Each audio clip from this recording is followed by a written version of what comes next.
Boy reincarnates in another world with someone's memories. If you dig my recaps, don't forget to subscribe and smash that notification bell. With the arrival of the moving truck, Ayase breaks into tears seeing her best friend leave. Ayase Miharu was Haruto Amakawa's childhood friend. They lived in apartments next to each other and grew up together until Haruto's parents divorced, forcing them to part ways. Even before being separated, they were already very special to each other. Before he left, Haruto promised he'd see her again, while the girl swore that the two of them would get married one day. Years later, Haruto worked hard to get accepted into a prestigious school in the city where they both lived. His father finally granted him permission to return on the condition that he took on a part-time job to support himself. After all, the young man needed money to cover his expenses. Looking around, he spotted a girl and immediately recognized her as Miharu. Just as he was about to call out to her, a guy named Takahisa approached her, as they had planned to do something together. When he was about to put his arm around her, another girl named Satsuki showed up, grumbling that he had come there with her. So the three of them left together. Haruto stayed behind, but managed a small smile, accepting the situation. Soon the trio arrived at a spot where Aki and Masato were waiting for them. Satsuki commented on how much they had grown, and Masato responded by saying that the girl had become even more beautiful, making Aki nervous and Satsuki beam with happiness. They were all gathered to celebrate having passed another year in school. However, on that very day, the five of them were transported to an alternate world. In the process, Ayase, sensing something strange, quickly alerted Haruto. The rest of the group was lost in this bizarre universe,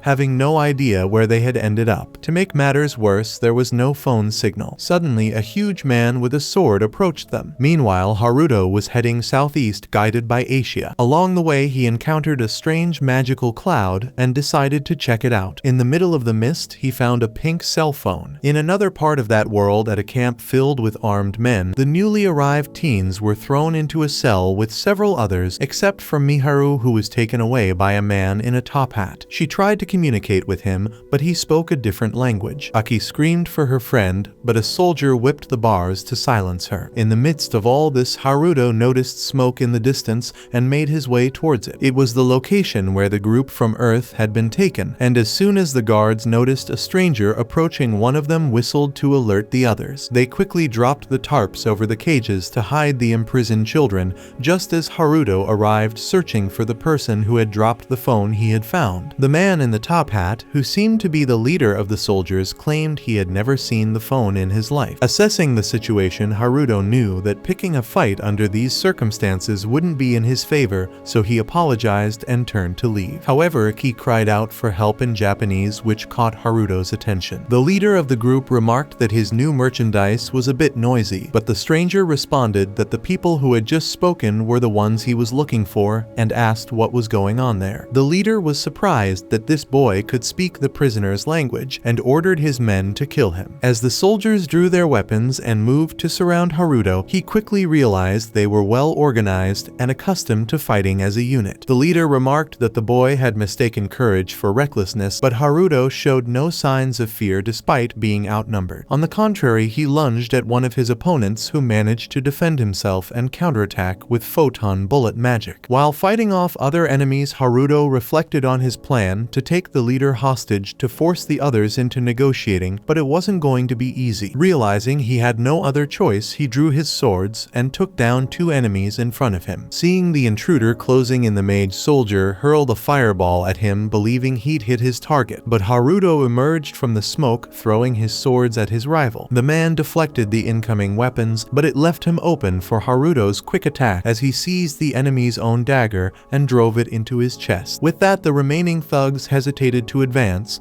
and their leader wet his pants in fear. Haruto removed his glove and set it on fire, then ordered the prisoners to be free to command. The bandit leader obeyed immediately. Without delay, Haruto surprised Aki and Masato by speaking to them in Japanese. He promised to explain everything later, but first needed to know if any other people had been captured along with them. Masato mentioned that they had a friend in another cart, so Haruto made his way there and broke the lock using a special technique. Upon looking inside, he was shocked to find that the prisoner was none other than Ayase Miharu. Afterwards, he led the three of them back, while telepathically asking Ayase to meet up with him before sunset. Ayase responded that she would bring Cilia with her. Speaking of the sunset, Miharu paused for a moment to admire it and then asked Haruto if they could talk. She thanked him for saving her and then asked the hero's name. The boy stammered as he replied that he was currently in the middle of a situation and was being called Haruto for now. Miharu and Aki were left speechless at the sound of that name, while the boy realized that the small girl was named Aki and remembered that Haruto had a sister 3 years younger than him, although he had never met her. To make sure, he asks if something's wrong because of the reactions, but Aki says it's nothing. Masato wonders why Haruto doesn't have a last name before introducing himself as Sendo Masato, Aki's younger brother. With that, the hero reflects that Amakawa Haruto didn't have a younger brother and Masato didn't have the Amakawa last name either, so maybe Haruto's mother remarried and had a child with another man. With that in mind, he asks Aki for her last name, and she says it's also Sendo. With that, Haruto promises to explain why he doesn't have a last name as soon as they get somewhere more comfortable. Without wasting time, he finds a suitable place and uses his ability Undo,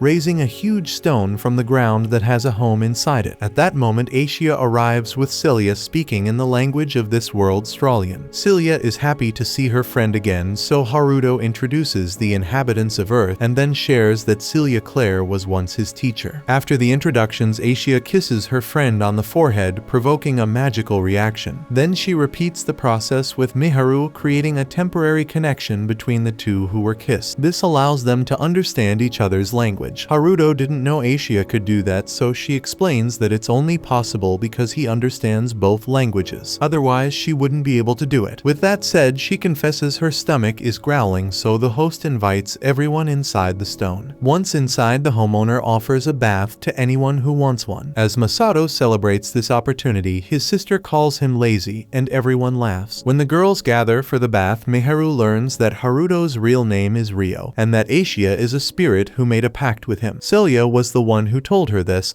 but since she also just met Ayase today, she doesn't know many more details. Aki approaches to learn more about the conversation, and Miharu explains that Ayase isn't human, but rather a spirit of nature. After the bath, it's time for everyone to eat, and Masato asks if they're basically in a fantasy RPG world. Haruto responds that he didn't play many games like that in his past life, so he's not sure, but it seems something like that, although it's different from a game because there's no reset button. Since that's the case, the boy asks if things would have gone badly for them if Haruto hadn't shown up, and Haruto tells him that they all would have become slaves. Cilia then arrives, thanking the host for offering such a wonderful bath, and when Haruto notices she's wearing completely different clothes, she explains that Aki lent them to her because according to Aki, it would be weird to wear a wedding dress again after a bath. Speaking of which, thinking that the newly arrived group doesn't have any other clothes, Ryo decides to buy some essentials tomorrow. Miharu remembers that they don't have any money, but Ryo offers to cover whatever's needed. Cilia asks where the shopping will take place,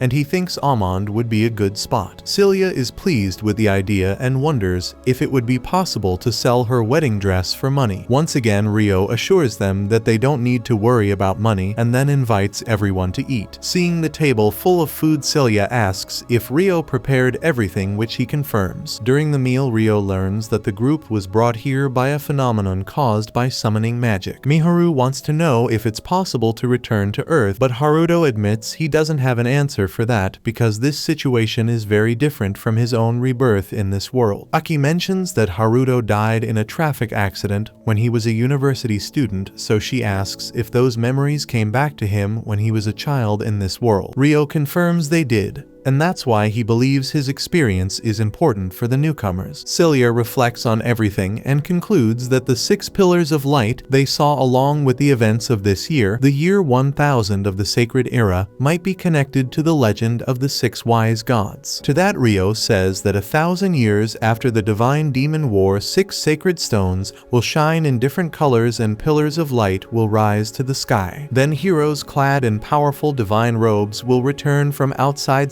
thrall, and in place of the 6 wise gods, they will lead all of humanity. Still, Rio can't imagine that these are the heroes mentioned in the legend, and Celia agrees. By the way, Miharu remembers that they were with other people when they came to this world, Satsuki and Takahisa, so maybe they're here too. Rio isn't sure, but considers it a possibility. Miharu shows great concern about this because she and her friends were saved by Rio, but the others might not have been so lucky, especially in a completely foreign and hostile place. As the conversation winds down, Ayase yawns in the middle of the table, gets up and pulls Rio toward the bedroom because she's sleepy and needs her human pillow to make up for the long day. Rio asks for just a minute, but Ayase can't wait any longer since she used up a lot of her power today. As soon as she says that, she collapses onto her companion's chest, though still managing to stand. Celia loses her composure at the scene, interpreting it as crossing some kind of boundary, but the spirit explains she's just recharging, and that she always sleeps with Haruto. Seeing her teacher's total meltdown, Rio explains there's a good reason for it. Visibly flustered, Celia shouts that he hasn't even bathed yet, while Miharu awkwardly raises her hand, offering to clear the table. Likewise, the siblings join in to avoid watching the scene any longer. If you're enjoying this journey, don't forget to hit that like button. Your support helps motivate me to keep bringing you each episode. Subscribe and turn on notifications so you never miss an update.